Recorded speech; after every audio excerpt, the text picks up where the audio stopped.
Ridiculous. Ridiculous, but I bet it was for a significant amount of money. Still ridiculous. Yeah, but fun. I'd watch it. Look, Jake Paul wants to test himself against actual, not just world champion, but one of the greatest of all time. Really fought, and it wasn't fixed. Jake Paul would not survive 45 seconds. I don't know about that. I think it would take a few rounds. Really? But yeah. First of all, Jake is a lot bigger. Jake's a lot bigger. But what weight would they fight? Well, it's not about the number. If it was about the number, we could have started up. I would have tell you, I'm not just interested. It makes no sense for me. It's not my what I'm looking at right now. Joe Rogan was this time over whispers of a potential Jake Paul versus Francis Ngannou showdown. Many are calling it the wildest crossover concept since Tyson Fury stepped into the ring with Ngannou himself. Both matchups tap into the same spectacle-driven formula where curiosity, chaos, and commercial pull outweigh traditional boxing merit. When Fury faced Ngannou, no one believed the MMA powerhouse would make it competitive. But that night, reality flipped. Fury, the undefeated heavyweight king, was dropped to the canvas and barely escaped with a decision win. He later admitted it was one of the hardest fights of his life. Fighting Jake Paul wouldn't make sense. But what in the hell do you think Tyson Fury got for boxing you? These aren't mean things from me. This is a reality. Tyson Fury knew there was a check. Name one person you'd rather see Jake Paul fight than Francis Ngannou. Is a real challenge. How Tyron Woodley, Ben Askren, Anderson Silva, Mike Tyson, how those aren't real challenges, I don't know. But this is the story as we're told. And do you see where that would satisfy so much? Do you see where that would force even the biggest hater to be quiet? And my job for something to make sense is the biggest check against the easiest opponent. I cannot think of anything I would rather. That shock exposed a truth many overlooked. Raw power and will can rewrite any script. Now, if Jake Paul dares to repeat that experiment, it could either make him or finally shatter the illusion of celebrity boxing invincibility. Sources close to MVP. Promotions say Paul's team is usually extremely selective with matchmaking. Every opponent is chosen to maximize spectacle while minimizing risk. From fighting Gervonta Davis to calling out Francis Ngannou, Jake Paul don't want those problems. I can't say it any different. Jake Paul does not want any Francis Ngannou problems. He don't. He does not want those issues. While I think it's crazy and I credit him for doing that, and I'm surprised he did that, this could be a ploy. Him poking out his chest, saying, I want Francis. He don't want those Francis Ngannou problems. I don't care what Anthony Joshua did to Francis Ngannou. Jake Paul gets in there with Francis. Francis will knock his head off this planet. You don't want those Francis problems. I watched Francis put down Tyson Fury. Sure, Anthony Joshua beat him. But even if Jake got power, I don't think he got power to be dealing with Francis. Because all it takes... But with his Gervonta Davis bout canceled, that playbook is under pressure. Investors, broadcasters, and fans all want a replacement fast, and desperation can lead to mistakes. Jumping in against someone like Ngannou, a 270-pound juggernaut, would be the most reckless gamble of Jake's career. Even after being stopped by Anthony Joshua, Ngannou's power remains legendary.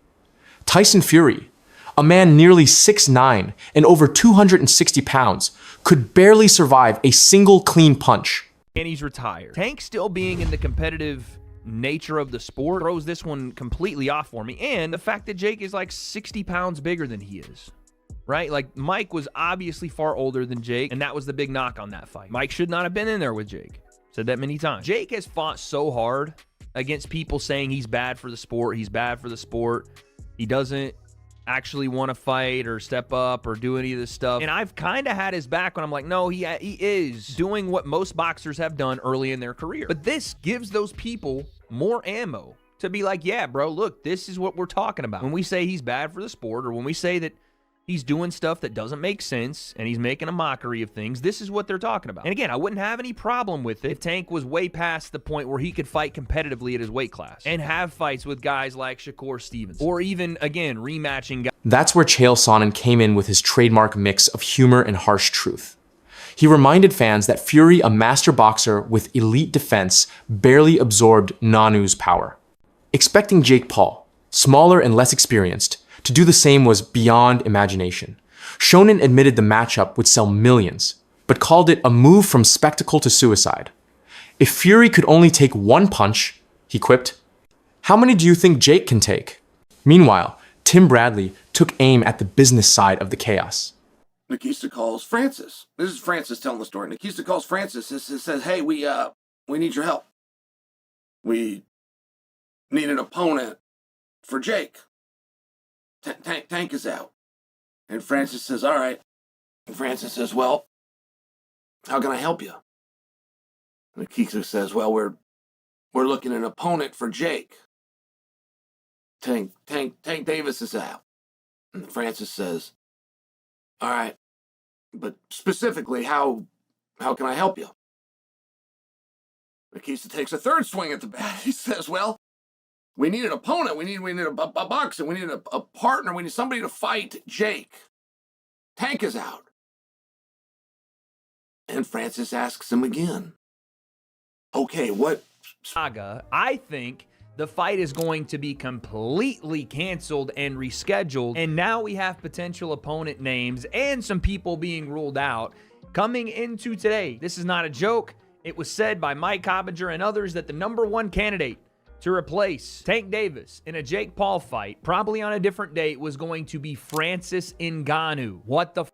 But we have an update on that and other potential names that Jake could fight. Again, I think on a separate date, and why I think the Jake and Tank fight is completely off. No more, maybe, no more, we don't think. The collapse of Jake Paul versus Gervonta Davis had already burned through millions in promotional spending. He blasted Davis for throwing away a $40 million opportunity. But he also didn't spare MVP Promotions, calling their crisis management amateur hour. With production and advertising costs already locked in, Bradley said the scramble for a replacement fight was proof that boxing's business machine is one bad decision away from collapse. Mike Tyson, who's 58, Anderson Silva, who was way past his prime, people like Nate Diaz, who were way smaller. Gervonta Davis really did take the piss. I mean, that was just the craziest shout ever. To go from fighting Gervonta Davis, way smaller, to now boxing Francis Ngannou. I mean, listen, if he does it, fair play. But I just call #1 bullshit on this brother, because I don't see this happening. No. This is #1 bullshit. I just don't believe it. I don't believe it at all. Nate Diaz, yeah, 100%. I mean, he beat him once already.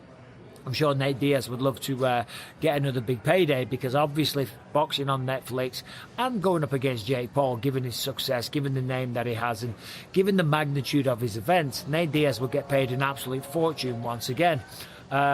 We know that it wasn't too long ago Jake Paul was talking about boxing Anthony Joshua, and that never came to fruition. There's absolutely no way he would box Anthony Joshua. If he did, if he was to do something like that, whether it be Anthony Joshua or Francis Ngannou, I'd give him his props, I'd give him his credit, and you never know. Maybe he would do it just for the clout. Because in many ways it would be, sorry about the airport notifications, it would be, an admirable thing to do. And it would be Jake Paul taking on somebody bigger. Jake to replace Gervonta. I'm like, who's Jake? I was so confused, I wasn't expecting that at all. And he said, yeah, Jake Paul, he's fighting. And I'm like, no, bro, come on. Don't disrespect me like that. And then they even say even come out after and say, and what if the number are good? He sent out some number. I'm like, it's not about the number. If it was about the number, we could have started talk. I would have tell you, I'm not just interested. It make no sense for me. It's not my. Analysts agree. If Jake Paul wants longevity, his next opponent has to make sense both in the ring and on paper. Facing Ngannou doesn't check either box. The size gap is massive. Francis fights at around 260, 270 pounds, while Jake barely breaks cruiserweight limits. To stand even a remote chance, Jake would need to rebuild his physique, add muscle mass, and completely alter his defensive style. Boxing is much different than mixed martial arts. The target audience might be the same, but the demographics different. The places where people are brought up are different. There's bigger entourages in boxing. It's just a different world in boxing. We've known that from the very beginning. We know that Gervonta Davis was not going to just play to Jake Paul's rules. I still don't know exactly why this thing is falling apart, but it is falling apart bad. It is bursting at the seams. We are almost exactly where we should have never started. This should have never gotten started, but it did. But we are almost now exactly where we need to be in the fight, and that's... The thing about this is, okay, if they push it back to December, then that's slightly different. But this is the kind of one situation where you're kind of 10 days out, 2 weeks out from a fight, whenever they first got wind of this problem. This is the kind of situation where it would be possible that Jake Paul and Nikita Badarian and MVP, who are very, very shrewd people, this is the one occasion where they might end up making a mistake and taking someone at short notice who they shouldn't take. Because there'd be a whole raft of people putting their hand up for it, wouldn't they? Thinking, I'll take him at short notice. I'll make out that I've been sitting on a beach, eating and drinking for the last 6 months. I'll but anything just to get in there with him. And then on the night, I'm gonna knock his head off. There'll be loads of people putting their hand up for this, and you'd have to be incredibly careful about who you took at short notice, because for it to have any kind of meaning, you would need to take a decent opponent at short notice, because obviously they're up against it because it's short notice. You couldn't take some barely warm body at short notice, because that would be even worse than giving them full notice. So this is the one area, the one situation in which it would be easy for them to make a mistake, but they don't make mistakes with things like this. They just don't. So yeah, I'm not surprised that they haven't been tempted into, somebody. Yeah, Ngannou, that'd be a mistake. It'd be such a mistake. I know he got flattened by Joshua, but so what? Joshua is a 2-time unified champion of the world, and Ngannou's 270 pounds of absolute granite. That would have been a terrible, terrible mistake if they'd given him the fight. And he dropped, like, people. I know, my opinion, Tyson Fury won that fight with Ngannou, but he still put Tyson Fury. He was close.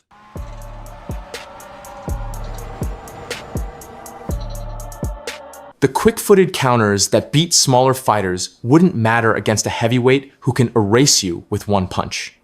Observers close to Paul's camp say he's been sparring elite boxers like Shakur, Stevenson, and Montana love to prepare for Tank Davis, a fighter nearly half Ngannou's size. Switching from a lightning-fast lightweight to a monster heavyweight is like trading chess for demolition. Even Ngannou himself laughed off the rumors, saying, "How do you go from Tank Davis to me? That's not a jump, that's a free fall." You can't even grab a hold of the guy or try to squeeze him. You can only bludgeon and be bludgeoned back. I think you're got an uphill battle to question somebody. But they have been very effective in doing just that to Jake. Hey, you started with this NBA guy, and then even those MMA guys, they're not boxers. And then when you got around to the boxers, but they weren't current boxers. Then when you get around to the current boxers, they're not big enough boxers. And I just loved it. When I heard that Francis Ngannou might be going against Jake, I loved it. I mean, what's that going to look like? How many of those shots from Francis can you take? Tyson Fury, if you're talking clean, Tyson Fury only took one. Everything else, Tyson was able to roll with. Big Francis only... Real quick, you got to be the dumbest dude, in the history of boxing, bro. $40 million, dog, down the drain. You got to be the dumbest dude I've ever seen in the history of boxing, bro. Seriously. I'm like, $40 million, bro. Wealth. Literally wealth, bro. Going down the drain. I don't understand it. I can't make the... I don't understand it. But I'll tell you this. MVP promotions, whatever the hell y'all call it, most valuable promotions, shit, more like rookie promotions. Yeah, more like rookie promotions. You didn't know what you were dealing with. You had no clue. This has always been down Tank's alley, man. Now, let me just say one thing.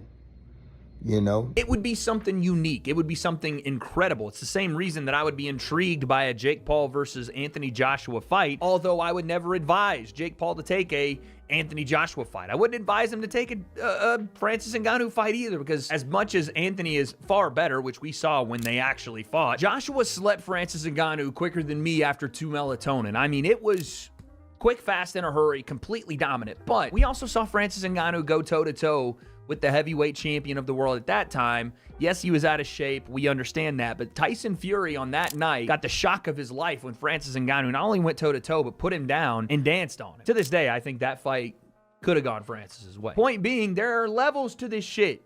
Not just in boxing, but in combat in general. And the size difference Francis would have over Jake would be incredible, but it would have been a great event. And a lot of people would have tuned in. Francis, though, is saying that's not happening. How can they go from like Gervonta Davis to Francis Ngannou?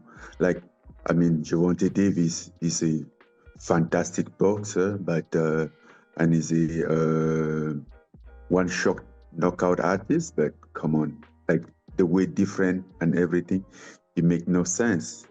It's a good point. I mean, obviously, Francis is right about the weight difference, but it's a good point in general for what do you do next? Jake has sparred guys like Shakur Stevenson, Ray Ford, Montana Love to try to prepare for Tank Davis. And even if you book this fight on December 12th or December 19th, that's still a completely different fight than you were going into. Completely different matchup, size-wise, skill-wise, the things that you're going to need to even try to compete. And yet, the debate rages on.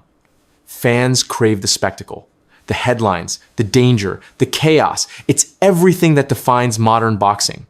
But purists see something else entirely. A sport drifting further from competition and deeper into entertainment. Whether it ever happens or not, the idea of Jake Paul versus B.